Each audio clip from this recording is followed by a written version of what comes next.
Hello tout le monde, c'est Lilian et bienvenue sur cette nouvelle vidéo de la chaîne du Mentor, la chaîne qui t'accompagne dans tous tes choix d'orientation scolaire et professionnelle. Déjà, bravo, tu viens de finir de saisir tes vœux et donc tu coches la première étape sur Parcoursup. Mais attention, tu dois maintenant finaliser ton dossier avant de confirmer tes vœux. Pas de panique, t'as encore quelques jours pour le faire sereinement. Et il se trouve qu'il y a des choses à savoir pour rendre ton dossier le plus efficace possible.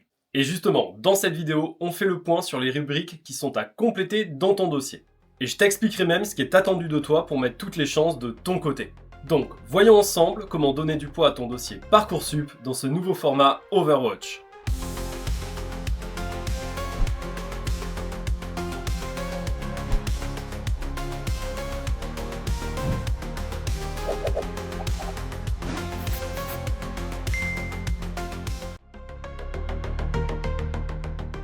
Bon, déjà, pour commencer, il y a les rubriques qui sont obligatoires. La première d'entre elles, ce sont les informations de ton profil et de ta scolarité. Bon, pour ce qui est des informations de ton profil, normalement, lorsque tu t'es inscrit sur Parcoursup cette année, on t'a demandé de revérifier que toutes les informations étaient correctes. Bon, il est toujours temps de le faire si jamais t'as pas pris le temps de bien checker à ce moment-là.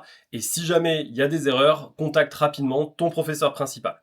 Autre chose importante, c'est que tous les bulletins attendus dans Parcoursup doivent être complétés. Alors là aussi, pas de panique, c'est ton établissement qui se charge de les transmettre directement à Parcoursup, et si jamais vraiment ils ne le font pas pour un problème technique, tu as la possibilité de les saisir à la main. Juste petit point sur les bulletins, il est attendu jusqu'au bulletin du deuxième trimestre de terminale ou du premier semestre si ton établissement fonctionne en semestre. Donc peut-être que ton conseil de classe a eu lieu il n'y a pas très longtemps, c'est juste le temps que ça bascule sur Parcoursup. Petit point de vigilance quand même, parce que s'il n'est pas disponible ou pas renseigné, tu n'auras pas la possibilité de confirmer tout de suite tes vœux. Et d'ailleurs, tu recevras un message le 27 mars 2026 pour te demander d'aller vérifier que les bulletins sont bien saisis et qu'il n'y a pas d'erreur. Deuxième rubrique obligatoire, celle du projet de formation motivé, bon, qu'on appelle aussi communément la lettre de motivation. Alors déjà, il faut savoir qu'elle est à remplir uniquement pour les établissements qui la demandent. De toute façon, tu ne pourras pas te tromper, puisque quand tu vas te connecter sur tes vœux, tu verras bien qu'il y aura un encart, lettre de motivation à saisir. L'idée, c'est d'expliquer pourquoi tu as choisi cette formation et qu'est-ce qui te motive à l'intégrer.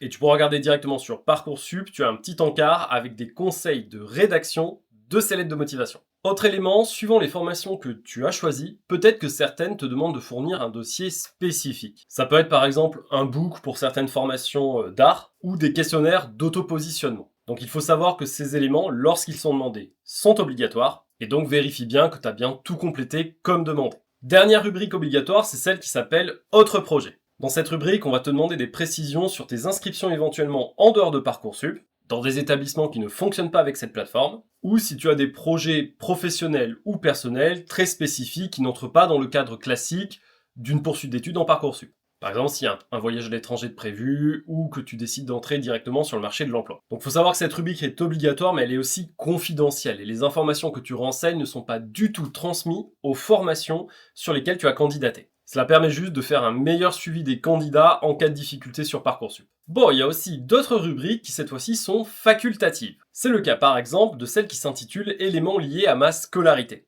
Dans cette rubrique, tu vas pouvoir renseigner les informations que toi tu estimes importantes et que tu souhaites transmettre aux établissements qui examineront ton dossier après. C'est là par exemple que tu peux évoquer éventuellement les stages que tu as déjà réalisés, si tu as passé une année à l'étranger, ou encore si tu as des difficultés particulières, une situation de handicap, bref, un certain nombre d'éléments qu'on ne retrouve pas directement dans les bulletins. Et il y a aussi la rubrique activités et centres d'intérêt, dans laquelle là tu vas pouvoir renseigner globalement l'ensemble de tes activités extrascolaires, des éventuelles expériences professionnelles que tu as pu déjà avoir, ou encore tes pratiques sportives et culturelles.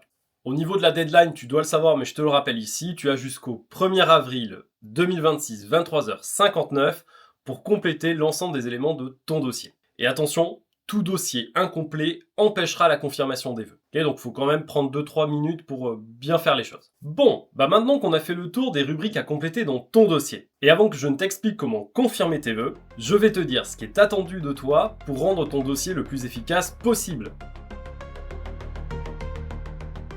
Bon, déjà, la première chose, c'est que dans tous les éléments que tu vas compléter, on attend de toi une rédaction personnelle et authentique. Je m'explique. Je sais qu'il peut être tentant d'aller chercher des modèles sur internet ou de demander à notre meilleur ami l'IA comme ChatGPT de t'aider à rédiger tout ça. Grosse erreur. En effet, les enseignants qui vont analyser ton dossier ont l'habitude et savent repérer quand quelque chose ne relève pas d'un niveau lycéen classique normal. Et donc ça peut clairement te pénaliser.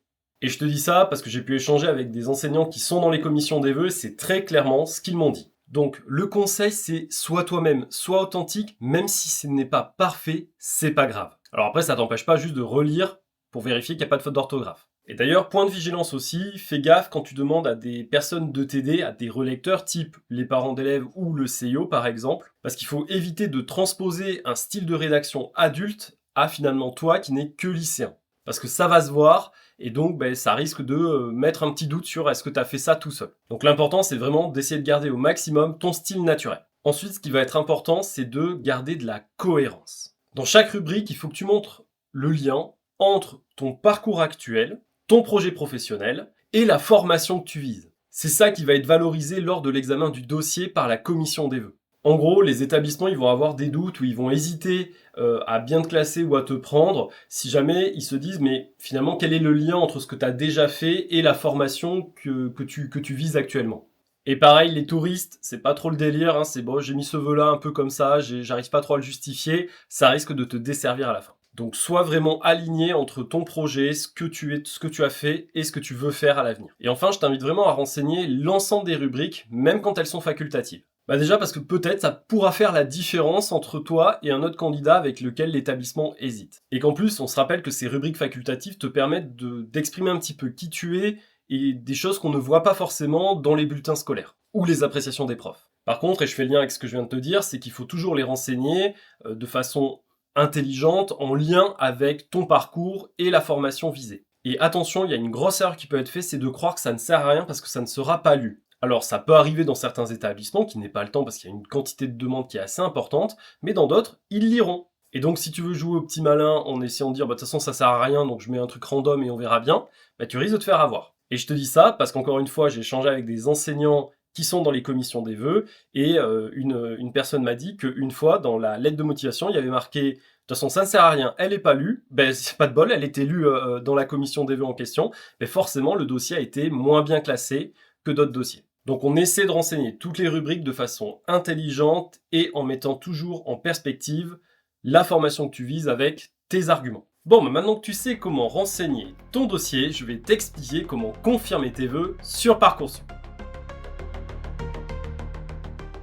Déjà, c'est la dernière étape de cette première grande phase pour toi. Alors repartons du départ. Confirmer un vœu, cela veut dire que tu candidates définitivement pour une formation. Il y a 2 conditions simples pour pouvoir confirmer un vœu. La première, c'est que tu l'aies mis dans ta liste. Ça paraît évident, mais vaut mieux le dire quand même. Et le deuxième, j'en ai parlé plus tôt dans la vidéo, c'est que ton dossier soit complet. Moyennant ça, tu n'auras aucun problème à confirmer n'importe quel vœu. Et encore une fois, attention, tout vœu qui n'est pas confirmé avant la deadline sera définitivement perdu. Alors concrètement, c'est quoi la procédure ? C'est assez simple. Quand tu vas te connecter sur un vœu, tu vas avoir un bouton confirmer qui va apparaître. Et il te suffira de cliquer dessus pour enregistrer définitivement ta candidature. Alors tu verras aussi que tu as la possibilité de supprimer des vœux si finalement tu décides de ne pas candidater sur telle ou telle formation. Là aussi, je rassure tout le monde, que ce soit les parents ou toi lycéen, c'est que la confirmation ne bloque pas le fait de pouvoir continuer à compléter le dossier. Donc tu pourras toujours faire des modifications sur ta lettre de motivation, sur les rubriques, par exemple activités et centres d'intérêt, ce sera toujours possible. Pour ce qui est de la deadline, c'est la même que pour le dossier, à savoir le 1er avril 2026, 23h59 pour confirmer les vœux sur lesquels tu souhaites candidater. Une fois que tu auras confirmé tes vœux, bravo, tu viens de finir le premier gros morceau de Parcoursup pour toi. Donc là, tu auras une petite pause avant de replonger complètement dans la plateforme à partir de juin avec la phase d'admission. Pour autant, il y aura encore des petites choses à faire, à anticiper entre avril et mai pour aborder juin sereinement.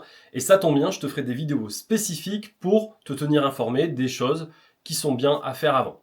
Là aussi, si tu veux rien rater de ce que je vais faire, n'hésite pas à t'abonner à la chaîne et comme ça, tu seras tenu informé en temps voulu de ce qu'il y a à faire pour juin.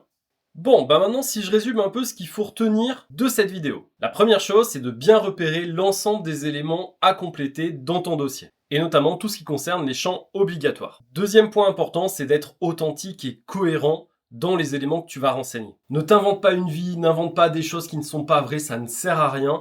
Tu seras d'autant plus performant et percutant si tu es toi-même. Ça donnera plus de poids à ta candidature. Et enfin, on n'oublie pas de tout compléter et de confirmer ses vœux avant le 1er avril 2026 pour être serein pour ce qui suit.